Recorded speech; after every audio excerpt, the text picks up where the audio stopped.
So ఎవరి ధర్మాన్ని వాళ్ళు ఆశ్రయించి ఉండాలి. అలాగా ధర్మాన్ని ఎన్ని ధర్మాలు అయితే ఉన్నాయో అవన్నీ మెట్లుగా ఉంటే కనుక ఆ పరమపద సోపానం ఏదైతే ఉంటుందో అది భగవంతుని యొక్క ఆయన యొక్క ఆస్థానం, ఆయన యొక్క స్థానం అదే. ఈ ధర్మాలన్నీ కూడా మెట్లు అనమాట. కాబట్టి ఆ ధర్మాలన్నీ పాటించుకుంటూ ఆ ధర్మాలన్నీ కూడా మనం ఆశ్రయించి వెళ్తే కనుక దివ్యమైనటువంటి ఆయన ఉండేటటువంటి సన్నిధానం ఏదైతే ఉందో, ఆయన యొక్క స్థానం ఏదైతే ఉందో, ప్రదేశం ఏదైతే ఉందో అటువంటి దాన్ని మనం చేరుకోవడానికి సాధ్యం అవుతుంది. కాబట్టి పరమపద సోపానం ఏది భగవంతుని చేరడానికి అంటే ఈ ధర్మము అనేటటువంటి ఈ మెట్లు ఇవన్నీ కూడా పరమపద సోపానాన్ని కలగజేస్తాయి. కాబట్టి అటువంటి మోక్షానికి, ముముక్షుత్వానికి, మన యొక్క జన్మరాహిత్యానికి ధర్మాన్నే సోపానంగా చేసినటువంటి వాడు, ధర్మాలన్నింటినీ కూడా మెట్లుగా ఏర్పాటు చేసినటువంటి వాడు. అవే శబరిమలలో ఉన్నటువంటి 18 మెట్లు ఏంటండి, అవే 18 మెట్లు. ఎందుకంటే ఒక్కో దానిలో ఒక్కోటి వదిలేమన్నారు. కామ, క్రోధ, అరిషడ్ వర్గాలన్నింటినీ కూడా వదిలేమన్నారు. ఒక్కోటి వదిలేస్తే కనుక ఆ 18 మెట్లు చేరుతావరా అబ్బాయి, 18 మెట్లు చేరామంటే కనుక ఇవన్నీ వదిలేసినటువంటి వాడు అవుతావు. ఇవన్నీ వదిలేస్తే కనుక అయ్యప్ప స్వామిని చేరుతావు. అదే 18 మెట్లు. కానీ 18 కాదు, 28 అయినా 34 అయినా నేను ఎన్నిసార్లు వెళ్ళినా కూడా అవన్నీ వదిలేయటం అనేటటువంటిది అంత సాధారణమైనటువంటి విషయం కాదు. కాబట్టి అలా వాళ్ళు చెప్పిన దాని ప్రకారం అవి వదిలేస్తే వెళ్తాం. కానీ అవి వదిలేయటం సాధ్యం కాదు. కాబట్టి మళ్ళీ ఇంకా విజయవాడలోనే ఉన్నాం. వృషోదరాయ నమః, వృష ఉదరాయ నమః. మనకి ఇక్కడ వచ్చినటువంటిది వృషభాయ నమః, ధర్మాన్ని వర్షించేటటువంటి వాడు. విష్ణవే నమః, తర్వాత వృష పర్వణే నమః, మోక్షమునకు ధర్మమును. అంటే వృష అనేటటువంటి ఈ శబ్దం ఏదైతే ఉందో దాని ధర్మము అనేటటువంటి దానిలో చెప్తున్నారు. ఇక్కడ వృషోదరాయ నమః, ఆ ధర్మాన్ని తన యొక్క గర్భమునందు కలిగినటువంటి వాడు. అంటే మరి వేద గర్భుడు ఆయనే. వేదాలన్నీ కూడా ఆయన దగ్గర నుంచి వచ్చినాయి కాబట్టి ఆయన యొక్క గర్భంలోనే అవన్నీ ఉన్నట్టు. అంతేకాకుండా మరొక అర్థాన్ని ఏం చెప్తున్నారంటే, భక్తుడు ఏది ఇచ్చినా సరే హవిస్సు కింద, అంటే పత్రం పుష్పం ఫలంతో ఏదైనా ఒకడు పత్రం ఇస్తాడు, బిల్వపత్రంతో శివుని పూజ చేస్తాం. అలాగే శివుడికి అభిషేకం నీళ్ళతో గంగాజలంతో చేస్తాం. లేదంటే కనుక ఒక పండు నైవేద్యంగా పెడతాం, పువ్వులతో భగవంతుడికి పూజ చేస్తాం. అది లేదు అక్షతలతో చేస్తాం, అది లేదు నామాలు చదువుకుని చేస్తాం. ఏది చేసినా కూడా దాన్ని అన్నిటినీ కూడా తీసుకునేటటువంటి వాడు. అంటే ధర్మముతో చేసినటువంటి ఏదైనా సరే అది హవిస్సుగా, అంటే ఒక తీసుకునేటటువంటి పదార్థంగా తన గర్భంలోకి తీసుకునేటటువంటి వాడు, తాను దాన్ని తీసుకునేటటువంటి వాడు. అది వృషోదరాయ నమః. వర్ధనాయ నమః, వర్ధనాయ నమః అంటే సమస్త ప్రపంచాన్ని అభివృద్ధి చేసేటటువంటి వాడు, పెంచి పోషించేటటువంటి వాడు. వర్ధనము అంటే అది కదండి, పెరగటం. వర్ధనం అంటే పెరగటం. కాబట్టి వాటన్నిటిని కూడా, ప్రపంచాన్నంతటిని కూడా ఆయన ఏంటంటే మనం అంటే మనకు కుటుంబము, మనకు ఏదో నియమితులు ఉన్నాయి. ఆయనకి విశ్వం అంతా కూడా, కాబట్టి విశ్వం అంతా ఆయనదే. కాబట్టి విశ్వాన్నంతటినీ కూడా వృద్ధి చేసేటటువంటి వాడు, దాన్నంతా కూడా పెంచి పోషించేటటువంటి వాడు. అది కూడా ఎలా పోషిస్తాడట అంటే తల్లి వలె పోషిస్తాడట. అంటే తల్లి ప్రేమకి తండ్రి ప్రేమకి చాలా తేడా ఉంటుంది. తల్లి ప్రేమలాగా తండ్రి ప్రేమ ఎట్టి పరిస్థితుల్లో ఉండదు. కావాలంటే 100 రూపాయలు ఇస్తాడు, లేదంటే ఎక్కడైనా అప్పు తీసుకొచ్చి 10,000 ఇస్తాడు. కానీ తల్లిలాగా అంత ఓర్పుతోటి అంత ఇదితోటి చేయటం అనేటటువంటి తండ్రికి సాధ్యమైనటువంటి పని కాదు. అందుకే పిల్లవాడికి చిన్నప్పుడు అన్నం తినిపించినా ఏవి తినిపించినా తల్లి వల్లే అవుతాయి, కానీ పురుషుడి వల్ల కాదు. ఇప్పుడు పురుషులు చేయటం మొదలుపెట్టింది, అందుకే జనరేషన్ అంతా పోతుంది. ఎందుకంటే వీడికి చేత కాదు, వీడు పెట్టలేడు, అంత ఓర్పుగా పెట్టలేడు, ముద్ద వీడు పెట్టలేడు, వాడు తినడు. వాడు తినకపోయినా అది వరకు ఏంటంటే వాళ్ళు ఓపికగా పెట్టేవాళ్ళు. ఇప్పుడు ఏంటంటే ఎవరికి వాళ్ళు 50-50 వేసుకున్నారు. కాబట్టి పిల్లాడు కూడా 50-50, వాడి చేతిలో సెల్ ఫోను, వాడు అది చూస్తాడు, అంతే. వర్ధమానాయ నమః, వర్ధనాయ నమః, వర్ధమానాయ నమః. ఆయన ప్రపంచాన్నంతటినీ కూడా ఆయన వృద్ధి చేస్తాడు. ఆయన ఎవరు వృద్ధి చేస్తారు? ఆయన ఎవరు వృద్ధి చేయగల, స్వయంగా ఆయన వృద్ధి చెందుతాడు. వర్ధమానాయ నమః, ఆయనే వర్ధమానంగా, అంటే ఆయనే పెరుగుతాడు, అంతే. ఆయన మళ్ళీ ఎవరు కూడా ఆయన ప్రత్యేకించి ఎవరు కూడా ఆయన పెంచి పోషించక్కర్లా. వర్ధనో వర్ధమానశ్చ వివిక్త శృతి సాగర అనే దానికి అర్థాలు ఇవన్నీ కూడా. వివిక్తాయ నమః, ఈయన ఎంత వృద్ధి చెందినా కూడా ప్రపంచంలో ఉన్నటువంటి పదార్థాలతో కానీ, ప్రపంచంలో ఉన్నటువంటి లక్షణాలతో కానీ, ప్రపంచంలో ఉన్నటువంటి మాయతో కానీ, ప్రపంచంలో ఉన్నటువంటి ఇతర వీటితో కానీ దేంతో కూడా సంబంధం కలిగి ఉండడు. ప్రపంచంలోనే ఉంటాడు, ప్రపంచం కంటే గొప్పగా పెరుగుతాడు, కానీ దేంతో సంబంధం లేకుండా ఉంటాడు. అది గొప్పతనం. అందుకే ఏమంటారు, మనం ఎక్కడ ఉన్నా మన ఉనికి అంటే మన యొక్క వ్యక్తిత్వం మన ఇది కాపాడుకోవాలంటే అక్కడ ఉన్నటువంటి ఆ పరిసరాలు ఇవి కూడా ఏవి మన మీద ప్రభావం చూపించకుండా ఉండాలి. అటువంటి వాడు చాలా గొప్పవాడు. అంటే కళ్ళు చెట్టు కింద కూర్చుని కూడా భగవత్ ప్రార్థన చేసుకునేటటువంటి వాడు. ఆ కళ్ళు తాగడానికి వెళ్ళకుండా నువ్వు ఉన్నటువంటిది ఏ ప్రదేశమైనా కావచ్చు, నీ మనసు స్థిరంగా ఉండాలి, నీ సంకల్పం గట్టిగా ఉండాలి. ఉంటే కనుక నిన్ను అవతల ఆ చెడు ఏదైతే ఉందో లేదంటే ఇంకొక పదార్థం ఏదైతే ఉందో అది ఎప్పుడు కూడా ఆకర్షించలేదు.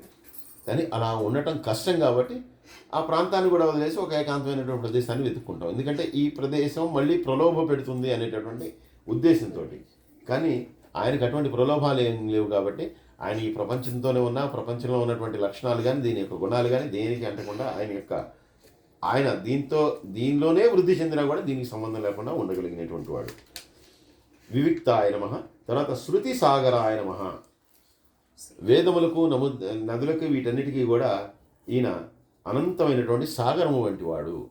సాగరము అనేటటువంటి దానికి రెండు అర్థాలు ఏంటంటే, సాగరము అంటే నదులన్నీ కలిసేటటువంటిది సాగరంలోనే. ఈ నదులన్నీ చివరికి వెళ్ళి సాగరంలోనే కలుస్తాయి. అంటే నదులన్నీ చేరేటటువంటి ప్రదేశం ఆ సాగరం. అయినా కూడా ఇన్ని నదులు కలిసినా ఇన్ని చేసినా కూడా నదులకు వరదలు వస్తాయి, కానీ సాగరానికి ఎప్పుడు వరదలు రావడం అనేటువంటిది ఎప్పుడు అసలు అంటే ఇంకా సునామీ అనేటటువంటిది ఒకటి విన్నాం, కానీ సాధారణంగా సముద్రానికి వరద అనేది లేదు. ఎందుకంటే అది గంభీరమైనటువంటిది. ఎంత ఏది వచ్చినా కూడా అన్నీ కూడా తన యొక్క గర్భంలో అది ముడుచుకోగలదు. అందుకని సముద్రపు లోతు కొలవటం కష్టం. వాళ్ళు మనసులో ఉన్న విషయాలు తెలుసుకోవడం చాలా కష్టం అంటారు. అంటే అంత లోతుగా ఆలోచించేటటువంటి వాడిని గురించి చెప్తూ వాడు సముద్రంలాగా గంభీరుడు అంటారు. గంభీరుడు అంటే ఏంటంటే వాళ్ళు ఉన్న విషయాలు తెలుసుకోవడం కష్టం, ఎంత లోతున్నది ఎలా చెప్పలేము. అలాగా సమస్త వేదముల యొక్క సారము కూడా ఆయన దగ్గర నుంచి వచ్చినాయి కాబట్టి అదంతా కూడా ఆయనే. కాబట్టి ఆ వేదములన్నీ ఆయనలోంచి వచ్చినటువంటి కాబట్టి ఆ వేదములు అనేటటువంటి నదులు ఏవైతే ఉన్నాయో వాటన్నిటికీ కూడా సముద్రం అయినటువంటి వాడు, వాటన్నిటినీ కూడా తనలో భద్రపరుచుకునేటటువంటి వాడు. శృతి సాగరాయ నమః. శృతి అంటే వేదములు, అంటే వేదములనే కదా, శృతులు అంటే కనుక చాలా వేదములు ఉపనిషత్తులు ఇవన్నీ కలిపి వాటన్నిటినీ కూడా శృతులు అంటారు. అటువంటి శృతులన్నిటినీ కూడా ఒక సాగరమైనటువంటి వాడు. ఆ శృతులన్నిటికీ కూడా ఈయనే సాగరం. వాటన్నిటినీ కూడా తన గర్భమునందు ఉంచుకునేటటువంటి వాడు. శుభజో దుర్ధరో వాగ్మి మహేంద్రో వసుదో వసు నైకరూపో బృహద్రూప శిపివిష్ట ప్రకాశనః.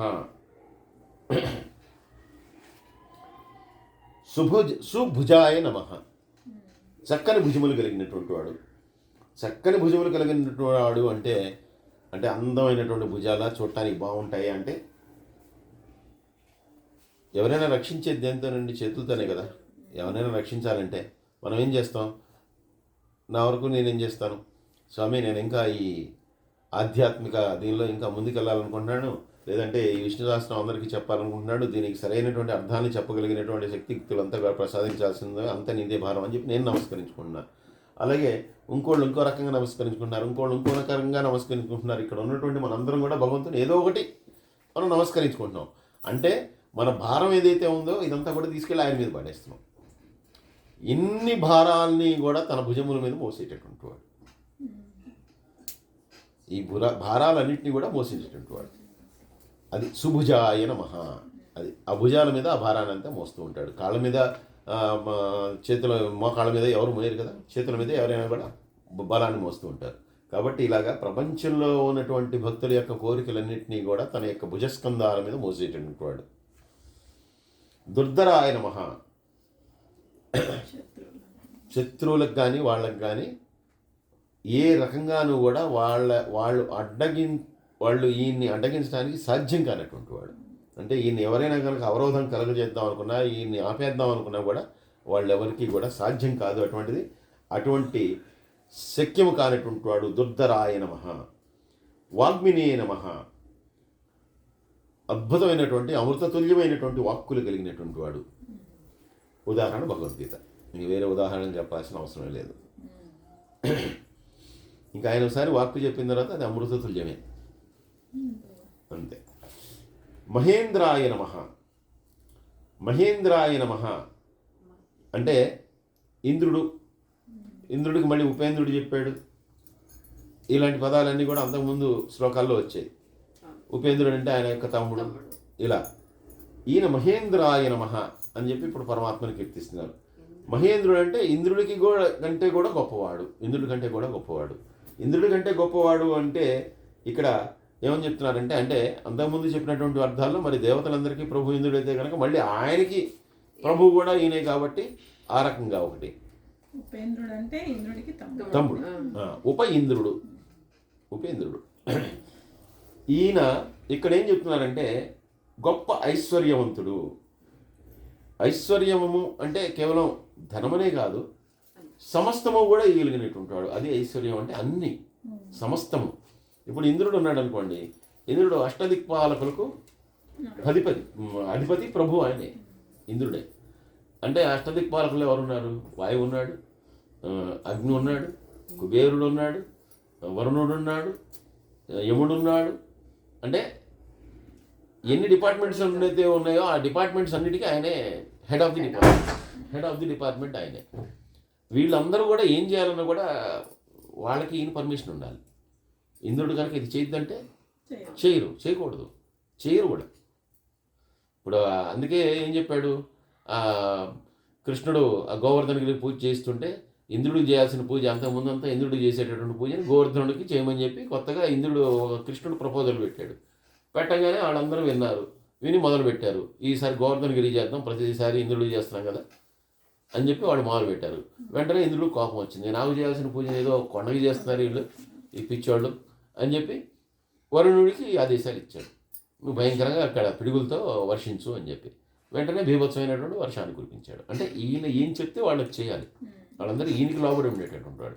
అందుకే ఎవరైనా తపస్సు చేసుకుంటున్నా కూడా వీళ్ళని పంపిస్తాడు. ముందర భయంకరమైనటువంటి ప్రచండమైనటువంటి గాలులు వేసమని చెప్పి వాయువుకి చెప్తాడు, లేదంటే ఇక్కడ అగ్ని విపరీతమైనటువంటి వేడిని కలగజేయమంటాడు, లేదంటే కనుక వరుణుడి చేత వర్షాలు కురిపిస్తాడు.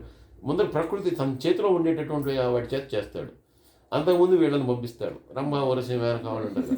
కాబట్టి ఈయన గొప్ప ఐశ్వర్యవంతుడు ఎవరంటే కనుక మన ఇంద్రుడు. అంటే మనందరికంటే దేవతలకి కూడా ఆయనే. అటువంటి ఇంద్రుడికి కూడా ఐశ్వర్యానికి అసలు ఇంద్రుడు పోస్టులు కూర్చోబెట్టేది ఆయన. కాబట్టి ఆయన కంటే కూడా గొప్పవాడు, ఆయన కంటే కూడా ఐశ్వర్యవంతుడు. కాబట్టి పరమాత్మ కనుక తెలుసుకుంటే ఇవ్వలేనటువంటి ఐశ్వర్యమే లేదు. ఆయన ఏదైనా ఇవ్వగలడు. మళ్ళీ ఐశ్వర్యం అంటే ఇక డబ్బులు కాదు, ఏదైనా. అందుకని సంతానం కావాలన్నా ఇవ్వగలడు, సంపదలు కావాలన్నా ఇవ్వగలడు, శాంతి కావాలన్నా ఇవ్వగలడు, జన్మరాహిత్యం కావాలన్నా ఇవ్వగలడు. ఇది అది అని ఏమీ లేదు, ఏది కావాలంటే దాన్ని ఇవ్వగలడు ఆయన. అందుకని ఆయన అటువంటి గొప్ప ఐశ్వర్యవంతుడు కాబట్టి మహేంద్రాయ నమః. వసుదాయ నమః. వసుదాయ నమః అంటే అటువంటి లెక్కలేనంత ఐశ్వర్యాన్ని సంపదల్ని ఇచ్చేటటువంటి పరమాత్మ ఎవరైతే ఉన్నాడో అటువంటి మహానుభావుడికి, అటువంటి పరమాత్మకి నమస్కారం. మళ్ళీ సంపద, ఇక్కడ ఐశ్వర్యము సంపద. ఈ సంపదలో కూడా మళ్ళీ కేవలం సంపద అంటే కేవలం మనకు కావాల్సినటువంటి డబ్బులు నగులు ఇవే కాకుండా సంపద అధికారాన్ని కూడా ఇవ్వగలడు, ఏదైనా ఇవ్వగలడు. ఇప్పుడు రామావతారంలో ఆయన వచ్చినప్పుడు ఎవరైతే మొట్టమొదట ఆయన్ని శరణాగతి చేశారో వాళ్ళందరికీ విచిత్రంగా మొట్టమొదటి పట్టాభిషేకం చేస్తాడు. సుగ్రీవుణ్ణి ఫస్ట్ పట్టాభిషిక్తుని చేశాడు. ఆయనకి వెంటనే పట్టాభిషిక్తుని చేసిన తర్వాత అప్పటికేమీ లేదు. అప్పటికి వాళ్ళ అన్నయ్య అంతే వచ్చి కూర్చున్నాడు ఎక్కడో కొండల మీద. కూర్చున్నటువంటి వాడు ఎప్పుడైతే మైత్రి చేసుకున్నాడో దాని తర్వాత పట్టాభిషిక్తుని చేస్తున్నాను, నేను నీకు రాజుగా ప్రకటిస్తున్నాను అన్నాడు. అంటే ముందరే మాట ఇచ్చేస్తాడు. దానికి మళ్ళీ రెండు కారణాలు. ఇప్పుడు ఒక వస్తువు ఉందనుకోండి, ఆ వస్తువు మీది కానీ దాన్ని మీరు తీసుకోలేకపోతున్నారు. అంటే అది ఎవరో వేరే వాళ్ళు దాన్ని లాగేసుకున్నారు మీ దగ్గర నుంచి. లాగేసుకున్నప్పుడు మీరు ఏం చేశారు, నా దగ్గరికి వచ్చి నా వస్తువు పలానా వాళ్ళు లాగేసుకున్నారు అని చెప్పినప్పుడు మీకు మీ వస్తువుని మీకు తిరిగి ఇప్పించాలి. నేను ముందర ఏం చేస్తానంటే ఆ వస్తువు మీదే ఇక దాన్ని నువ్వే అనుభవించు అని చెప్పి మీకు మాట ఇచ్చేయటం. అలా ఇచ్చేయటం వల్ల ఏంటి, ఆ వస్తువు మీదే అన్న సొంతం, దాని మీద నాకు ఎటువంటి కోరిక లేదు. కానీ నేను అలా ఏం చెప్పకుండా తప్పకుండా చేస్తాను అంటే కనుక ఇదే మన వాళ్ళు చేసే పొలిటీషియన్స్ చేసే సెటిల్మెంట్లు ఇవే కదా. ఇప్పుడు మీ వస్తువు ఆవిడ తీసుకున్నారు, నాకు చెప్పారు, నాకు బలం ఉందో ఏదో ఉంది, నాకు బ్యాక్గ్రౌండ్ ఉంది కాబట్టి నేనేం చేస్తాను, ఆ వస్తువుని మళ్ళీ తీసిన తర్వాత ఏం చేస్తా 50-50, నీకు సగం నాకు సగం. ఎందుకంటే మరి నేను కదా తెచ్చింది, ఎందుకంటే నాకు పంపివ్వాలి. లేదు మరీ నేను దరిద్రుండి అనుకోండి, మొత్తం నాదే, నీకు ఏదో 10%, 5% ఏదో అంట. అందుకని ఇక్కడ ఏంటంటే మళ్ళీ అటువంటి దాని మీద ఆశ కూడా కలగకూడదని ముందరే ఆయన్ని పట్టాభిషిక్తుని చేస్తాడు. అంటే అది ఈయన యొక్క ప్రతాపంతో వచ్చిన, ఈయన యొక్క గొప్పదనంతో వచ్చిన ఏది వచ్చినా దాని మీద కాంక్ష ఉండకూడదు. అది ఆయనది కాదు కదా, ఆయనకి ఎందుకు, నీ రాజ్యం, వానరాజ్యం నీది, తీసేసుకో. అలాగే విభీషణుడు వచ్చాడు, విభీషణుడికి ఫస్ట్ ఇచ్చేసాడు.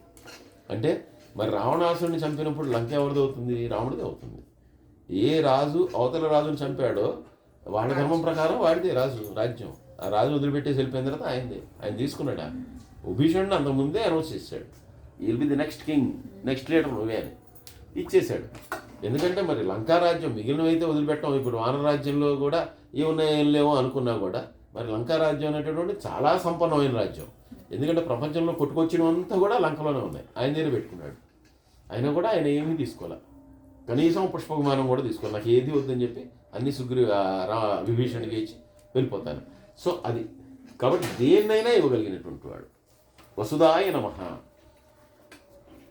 మళ్ళీ వసవే నమః. ఇక్కడ ధనము, సంపద, ఐశ్వర్యం గురించి మాట్లాడుకుంటున్నాం. అసలు ఆ యొక్క స్వరూపమే ఆయన. ఆ ఐశ్వర్యం ఆయనే, ఆ సంపద ఆయన, అన్నీ ఆయన సృజించినవి కాబట్టి దేనికైనా ఆయనదే ఇచ్చేవరా. కాబట్టి ఆ ధనం యొక్క స్వరూపం కానీ, ఐశ్వర్యం యొక్క స్వరూపం కానీ, సంపదల యొక్క స్వరూపం కానీ ఏదైనా ఆయనే. అలాగే ఆయన యొక్క భక్త శిఖామణులు ఎవరుంటారో, ఎవరైతే ఆయన్ని నిరంతరం పూజిస్తుంటారో, నిరంతరం భజిస్తుంటారో, వాళ్ళకి ఏమైనా డబ్బులు కావాలా, ఇల్లు కావాలా, ఇవి కావాలా, వాడికి ఏం అక్కర్లా. వాళ్ళకి కావాల్సింది ఆయన చేరుకుంటే చాలు. అంతేగాని మిగిలినవన్నీ కూడా అనవసరమైనటువంటివన్నీ, స్థితికి వచ్చినటువంటి వాడే అంత భక్తిగా ఆయన్ని సేవిస్తూ ఉంటాడు. వాడికి ఏది అక్కర్లేదు. అందుకే మనం కూడా ఒక తాదాత్మ్య స్థితికి వెళ్ళిన తర్వాత భగవంతుడి దర్శనమైతే చాలు, భగవంతుడి యొక్క ప్రసాదం ఎంత దొరికితే చాలు అనేటటువంటి దానికి వచ్చేస్తాం. ఆ స్థితికి వెళ్ళిన తర్వాత తిరుపతికి వెళ్ళారనుకోండి, మీకు గొప్పగా ఏమక్కర్లే కదా. వెంకటేశ్వర స్వామి చక్కగా దర్శనం ఇచ్చి ఎవడైనా తీసుకొచ్చి లడ్డూ ముక్క మీ చేతిలో పెడితే చాలుగా. మిగిలినవన్నీ లేకపోయినా పర్లా. మీరు ఎంత కష్టపడి వెళ్ళినా ఆ కష్టాలన్నీ కూడా, మీరు ఎన్ని తిట్టుకున్నా ఆ కష్టాల గురించి అవన్నీ కూడా ఒక క్షణం మర్చిపోతారు. మళ్ళీ ఎవరైనా నీకు దర్శనం చేయిస్తారా అంటే కనుక మళ్ళీ రెడీ అయిపోయి వెళ్ళిపోతారు. అంటే ఆయన్ని దర్శించుకోవడంలో, ఆయన్ని స్పృశించడంలో, ఆయన్ని స్మరించడంలోనే గొప్ప ఆనందం. ఆ ఆనందం కంటే ఈ అశాశ్వతమైనటువంటి ఇవన్నీ కూడా అక్కర్లా. ఇవన్నీ కానీ మళ్ళీ ఎప్పుడు వస్తాయంటే, ఎప్పుడైతే మళ్ళీ అక్కడి నుంచి గుళ్ళొంచి బయటకు వచ్చేస్తామో మళ్ళీ ఇవన్నీ వచ్చేస్తాయి. మళ్ళీ ఇవన్నీ కావాలనిపిస్తాయి. అక్కడ దాకా ఏం అక్కర్లా. అదే ఫైనల్. మనకి అక్కడ ఉంటే చాలు. అలాంటి వాడు ఆయనే వసువు, ఆయనే సమస్తం. నైక రూపాయ నమః. అనేకమైనటువంటి రూపాలను ధరించగలిగినటువంటి వాడు. దీనికి ఎగ్జాంపుల్ అనేక రకాలైనటువంటి అవతారాలను ఆయన తీసుకున్నాడు కాబట్టి అనేక రకాలైనటువంటి రూపాలని ఆయన ధరించగలడు. అలాగే అంటే ఒకే రూపంలో కూడా అనేక రూపాలని ధరిస్తాడు.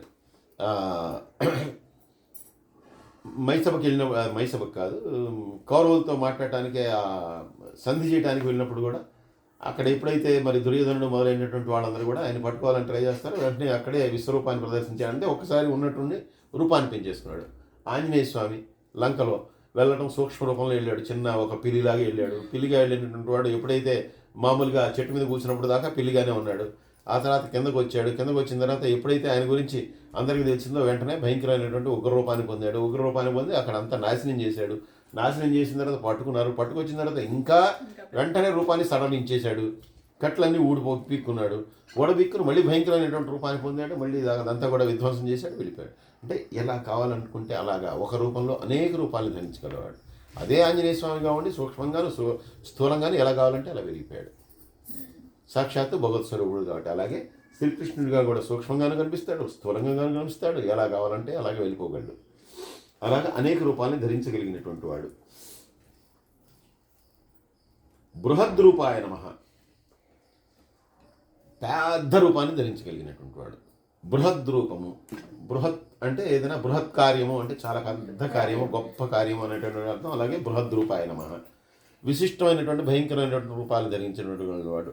వామనుడిగా వచ్చాడు, మొత్తం ప్రపంచం అంతా కూడా వ్యాప్తి చెందిపోయాడు. ప్రపంచం అంతా కాదు, విశ్వం అంతా కూడా వ్యాప్తి చెందిపోయాడు.